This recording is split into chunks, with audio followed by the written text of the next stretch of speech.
Bismillahirrahmanirrahim. Alhamdulillahi rabbil alamin. Wa sallallahu wa sallama wa baraka ala abdihi wa rasulih Muhammadin wa ala alihi wa sahbihi ajma'in. Amma ba'du. Rabbi shrah li sadri wa yassir li amri wa hlul 'uqdatam min lisani yafqahu qawli.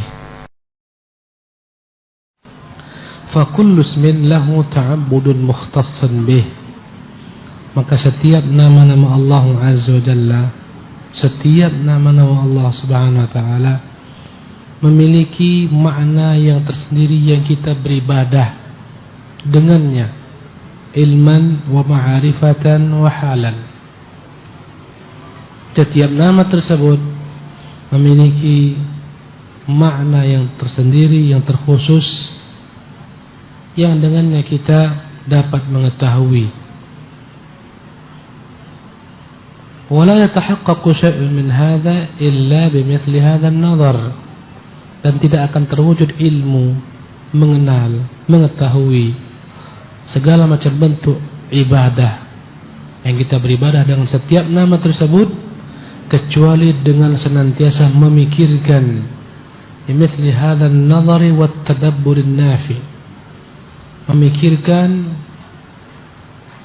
mencerna ya, fi kulli ismin wa ma yaqtatihi, setiap nama-nama tersebut dan apa konsekuensi yang terlahir daripadanya. Jadi nama-nama Allah Azza Jalla yang banyak itu bukan sekedar untuk kita ulang-ulang, dilantunkan dalam zikir-zikir, diiringi dengan berbagai macam irama-irama, bukan untuk itu. Dan kita melihat alhamdulillah kebaikan di mana-mana. Sebagian daerah kita selalu melihat nama-nama Allah dicantumkan. Allah Ar-Rahman, Ar-Rahim, Al-Ghafur, Al-Wadud. Ini kebaikan. Tapi kebaikan tersebut bukan hanya sampai di situ. Bukan hanya sekadar dilafaz-lafazkan, diucapkan. Ya, Ar-Rahman, Jalla Jalaluh. Ar-Rahim, Jalla Jalaluh. Bukan hanya sekadar dizikirkan, tapi dipahami setiap nama tersebut mengandung makna yang melahirkan konsekuensi yang kita beribadah dengan setiap nama tersebut. Wa akmalun nasi ubudiyatan, maka orang yang paling sempurna penghambaannya kepada Allah, orang yang paling sempurna memperhambakan dirinya kepada Allah, al-muta'abbidu bi jami'il asma'i was sifat, yang dia beribadah kepada Allah Subhanahu wa Ta'ala dengan pemahamannya, ilmunya terhadap setiap nama-nama Allah dan sifat-sifat Allah allati yattali'u 'alaiha al-bashar, yang diketahui oleh manusia. Karena ada nama-nama Allah, ada sifat-sifat Allah yang belum Allah Subhanahu wa Ta'ala beritahukan. Allah simpan ilmunya di alam ghaib di sisinya, yang nanti akan dia berikan ilmu tersebut kepada Nabi yang mulia sallallahu alaihi wasallam di padang mahsyar ketika Rasulullah sujud di bawah arasy Allah. Ketika itu Allah ajarkan kepada Nabi kita nama-namanya, sifat-sifatnya yang belum pernah diajarkan kepada makhluknya sebelumnya. Siapakah orang yang paling memperhambakan dirinya kepada Allah? Dialah orang yang paling mengenal Allah. Dan orang yang paling mengenal Allah adalah orang yang mengenal nama-namanya dan sifat-sifatnya, dan apa konsekuensi daripada nama-nama tersebut, apa efek dampak yang terlahir daripada nama-nama tersebut, baik terhadap makhluk maupun terhadap dirinya dalam memperhambakan dirinya kepada Allah Subhanahu wa Ta'ala. Fala tuhjibuhu ubudiyatu ismin an ubudiyati ismin akhar. Hamba yang paling benar penghambaannya kepada Allah Subhanahu wa Ta'ala, yang paling mengenal nama Allah dan dia mengenal semua nama-nama tersebut. Fala tahjibuhu ubudiyatu ismin an ubudiyati ismin akhar. Maka bukanlah maknanya ketika dia mengenal satu nama terluput daripadanya nama lain. Tidak. Ya. Kaman yahjibuhu at-ta'abbud bismihil qadir an at-ta'abbud bismihil halimir rahim. Sebagian orang ada yang hanya mengetahui Allah memiliki nama ya Al-Qadir, yang Maha Kuasa, dan dia tidak tahu bahwasanya Allah Subhanahu wa Ta'ala juga memiliki nama-nama lain yang kita beribadah dengannya, yaitu nama Al-Halim, Ar-Rahim. Al-Halim, Tuhan yang maha lembut. Ar-Rahim, Tuhan yang maha pemurah. Ya, maka orang yang paling mengerti dengan nama Allah, dia paham semua nama-nama, dan tidaklah maknanya sebagian nama yang dia kenal menghalangi dirinya mengenal nama-nama lain di balik nama-nama tersebut. Orang yang mengerti dengan nama-nama Allah, sifat-sifatnya, tidak terhalangi penghambaannya kepada Allah Subhanahu wa taala. Ketika dia mengetahui Allah memiliki nama Al-Mu'ti, Tuhan yang maha memberi, ya, tidak menghalanginya dari mengenal bahwasanya Allah juga memiliki nama Al-Mani', yang menahan. Ini bukanlah dua makna yang bertentangan satu sama lain, ditempatkan pada tempatnya. Allah yang berkuasa memberi siapa-siapa yang dia kehendaki. Jika Allah berikan kepada seseorang sesuatu, tidak ada manusia yang mampu menahannya. Sebaliknya, Allah berkuasa menahan terhadap makhluknya sesuatu. Jika Allah menahan terhadap makhluknya sesuatu, tidak ada makhluk manapun yang dapat menyampaikan apa yang ditahan Allah Subhanahu wa taala. Sebagaimana zikir yang kita ucapkan dalam salat, la mani'a lima a'taita, wahai Tuhan, tidak ada mampu seorang pun makhluk menahan apa yang Engkau ingin berikan. Jika Allah ingin berikan kepada kita kemuliaan, maka tak akan ada makhluk yang dapat menghinakan kita. Jika Allah ingin berikan kepada kita kekuasaan, maka tidak akan ada makhluk yang dapat menghalangi kita daripada kekuasaan tersebut. Jika Allah ingin berikan kepada kita rezeki, tidak ada makhluk manapun mampu menghalangi rezeki tersebut. Walaupun dikumpulkan semua dukun-dukun pandai, tukang-tukang sihir, tukang tenung, karena sebagian orang lemah imannya. Ketika rezekinya seret, rumah makannya sepi, dia khawatir jangan-jangan dia ini disantet, didukuni orang, dikerjai orang. Lemah imannya kepada Allah, sehingga dia pun cari dukun. Subhanallah. Kalau dia tahu Allah memiliki nama Al-Mu'ti, Al-Mani', Tuhan pemberi, Tuhan menahan, Tuhan zat yang maha menahan, maka enggak perlu dia khawatir. Rezekinya tidak akan pernah dimakan oleh jin. Rezekinya tidak akan pernah dimakan oleh tetangganya. Rezeki yang dia makan adalah rezeki yang telah Allah berikan kepadanya. Apa yang ditahan Allah, ya, tidak ada seorang pun makhluk manapun juga yang akan dapat memberikan apa yang ditahan Allah Subhanahu wa taala. Maka orang yang paling paham dengan Allah, dialah orang yang paling paham dengan nama-namanya, dan setiap nama tidak menghalangi dia untuk mengetahui nama-nama lainnya. Ketika dia meyakini Allah memiliki nama Al-Mu'ti, Tuhan maha pemberi, tidak menghalangi dia untuk mengetahui bahwasanya di balik itu Allah juga Tuhan Al-Mani', yang maha menahan. Subhanallah. Awit ta'abudu bi asma'it tawaddud, atau seseorang manusia kita diperintahkan beribadah dengan mengenal nama-nama Allah dan sifat-sifatnya. At-tawaddud, dia Tuhan yang memiliki sifat tawaddud, cinta kepada makhluknya. Al-bar, kasih kepada makhluknya. Al-lutfi, lembut kepada makhluknya. Al-ihsan, berbuat kebaikan kepada makhluknya.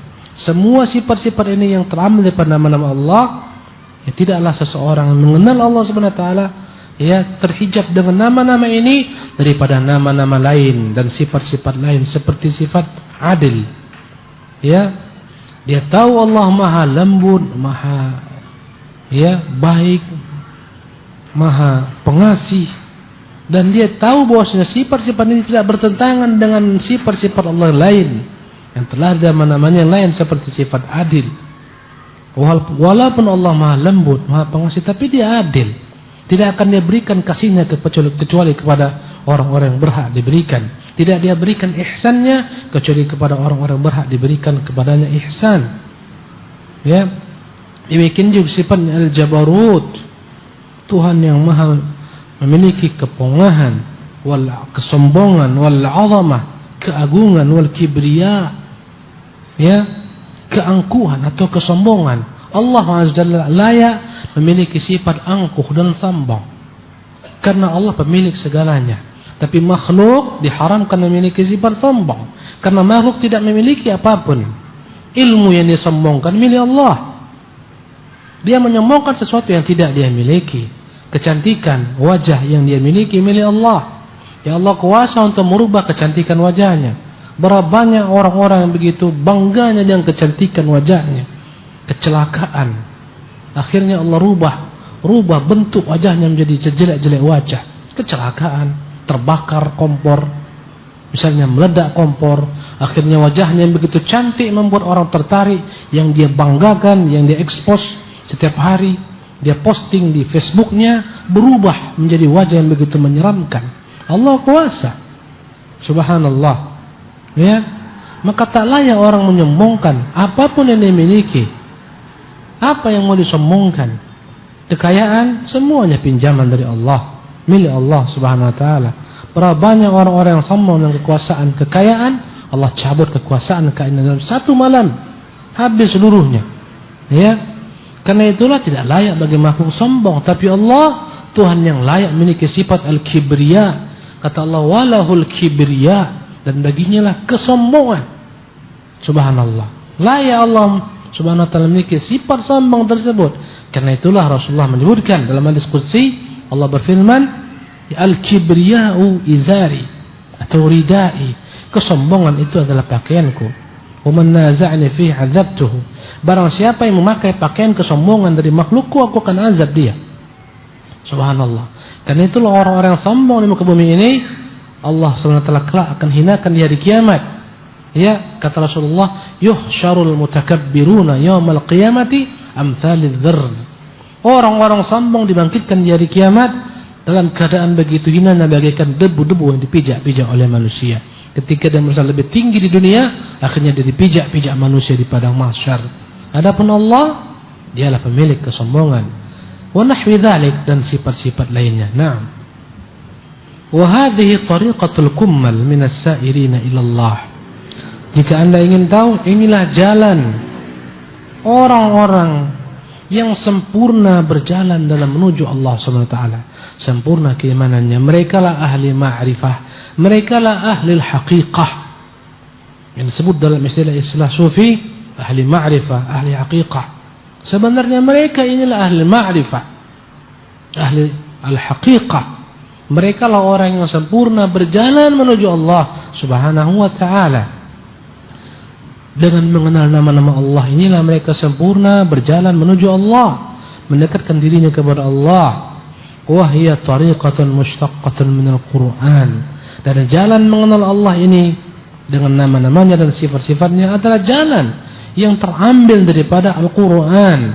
Qala Allah Ta'ala, Allah berfirman, walillahil asmaul husna. Maka sesungguhnya Allah, dialah pemilik nama-nama yang begitu indah. Fad'uhu biha. Maka hendaklah kalian berdoa dengan nama-nama tersebut. Allahu Akbar. Allah perintahkan kita untuk berdoa dengan nama-nama tersebut. Waddu'a'u biha. Allah perintahkan kita berdoa dengan nama-nama Allah Subhanahu wa taala.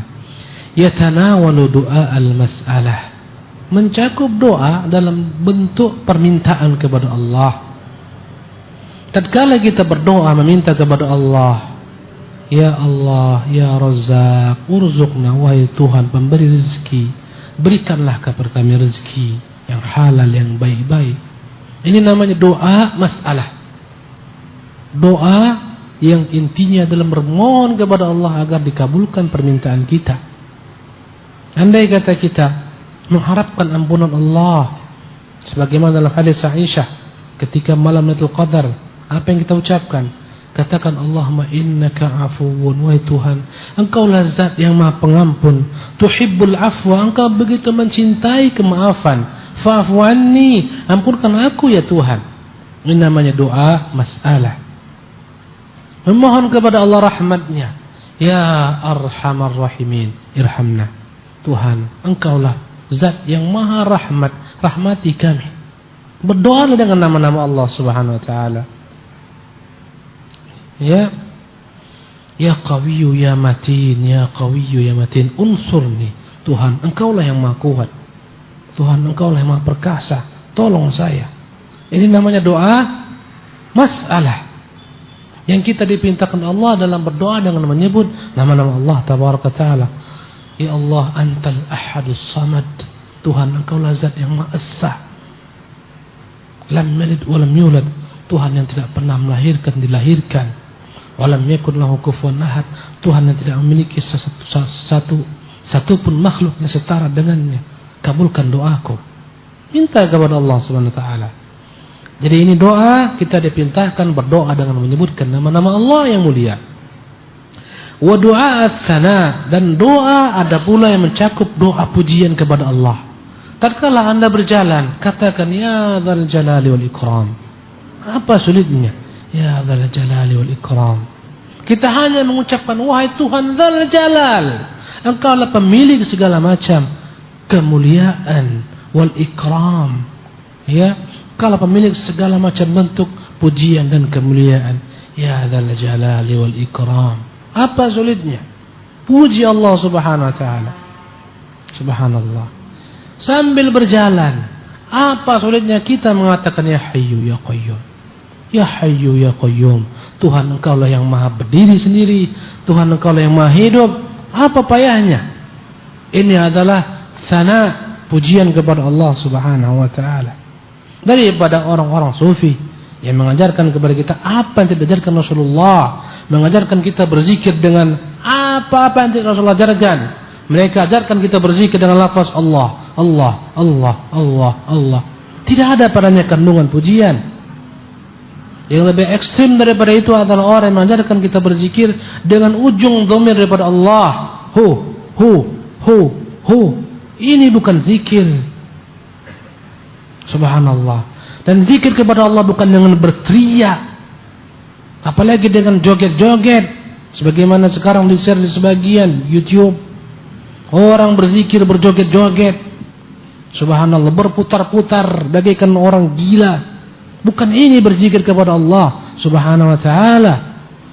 Tapi sambil kita merendahkan diri mengucapkan ya Hayyu ya Qayyum, ya dzal jalali ikram, la haula wala quwata illa bik, subhanak, subhanak. Ini zikir kepada Allah jalla fi ula. Dan ini adalah bagian daripada ats-tsana, pujian kepada Allah.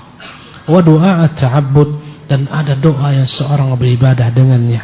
Segala macam ibadah yang kita lakukan kepada Allah intinya adalah doa juga. Kita salat itu doa. Dengan salat kita berharap turun kepada kita rahmat Allah. Dengan salat kita berharap jauh daripada kita segala macam kemungkaran, kekejian. Innas salata tanha 'anil fahsya'i wal munkar. Maka dalam segala macam perwujudan ibadah kita terkandung padanya doa. Subhanallah, Anda bersedekah, Anda berdoa dengan sedekah tersebut, semoga Allah tambahkan harta Anda, berikan keberkahan pada harta Anda, semoga dijauhkan Anda daripada mara bahaya. Ini namanya doa al-ibadah atau doa ut-ta'abbud. Maka semua ibadah yang kita kerjakan hakikatnya adalah doa kepada Allah Subhanahu wa taala juga. Kita menunaikan zakat fitrah, semua doa. Wa huwa subhanahu yad'u ibadahu ila an ya'rifuh. Dialah Allah, Tuhan yang maha suci, yang telah menyuruh hamba-hambanya untuk mengenalnya. Selalu saya ulang-ulang, jikalau ada makhluk yang begitu baik kepada Anda dan dia tidak Anda ketahui, orang menyampaikan kepada Anda salam daripada makhluk tersebut, si fulan ini menyampaikan kepada Anda, ini rezeki, ini uang THR Anda 100 juta. Ini si fulan menyampaikan kepada Anda, ini rumah untuk Anda. Si fulan menyampaikan kepada Anda, ini rumah plus dengan mobil dalamnya semua milik Anda. Dalamnya ada kolam renang, dalamnya kebun-kebun. Siapa yang memberikan? Dia merahasiakan namanya. Dia merahasiakan dirinya. Secara logika sehat orang ini akan terus berpikir untuk mencari tahu siapakah gerangan makhluk yang telah memberikan kepadanya semua kenikmatan tersebut. Tak akan mungkin dia tidur nyaman. Alhamdulillah, semuanya Allah lengkapi, ada yang ngirim ke... Tidak mungkin. Pasti dia akan cari tahu siapa gerangan orang ini, di mana kerjanya, bagaimana wajahnya, laki-laki atau perempuan, apa pangkatnya. Subhanallah. Makhluk majbul difitrahkan untuk senantiasa membalas kebaikan orang-orang yang berbuat kebaikan kepadanya, mencintai orang-orang yang berbuat kebaikan kepadanya. Bagaimana dengan Tuhan Allah Rabbul Alamin? yang dengan segala macam rahmatnya kebaikan turun ke bumi ini. Subhanallah. Dialah yang telah mengirimkan kepada kita angin, yang telah mengirimkan kepada kita hujan, yang telah menggiring awan sehingga berkumpul. Subhanallah. Yang mengirimkan kepada kita sinar matahari yang begitu kuatnya. Subhanallah. Dan segala macam yang kita rasakan, yang kita nikmati, semuanya adalah kebaikan daripada Allah. Kemudian layak asal logika kita tidak mau mengenal Allah Azza wa Jalla? Tak layak. Subhanallah. Apalagi mencari Tuhan selainnya, mensyukuri Tuhan-Tuhan yang dipahat, Tuhan-Tuhan yang dibuat dalam bentuk patung. Subhanallah. Enggak layak. Jadi Allah menyuruh manusia an ya'rifu bi asma'ihi wa sifatihi, agar mereka kenal Allah. Melalui apa kita mengenal Allah? Dengan nama-namanya, dengan sifat-sifatnya. Wa yuthnu 'alaihi biha, agar mereka memuji dan memuja Allah dengan nama-nama tersebut. Wa ya'khudhu bihadhihim min 'ubudiyyatiha, agar mereka mengambil keberuntungan, pahala daripada beribadah dengan nama-nama tersebut.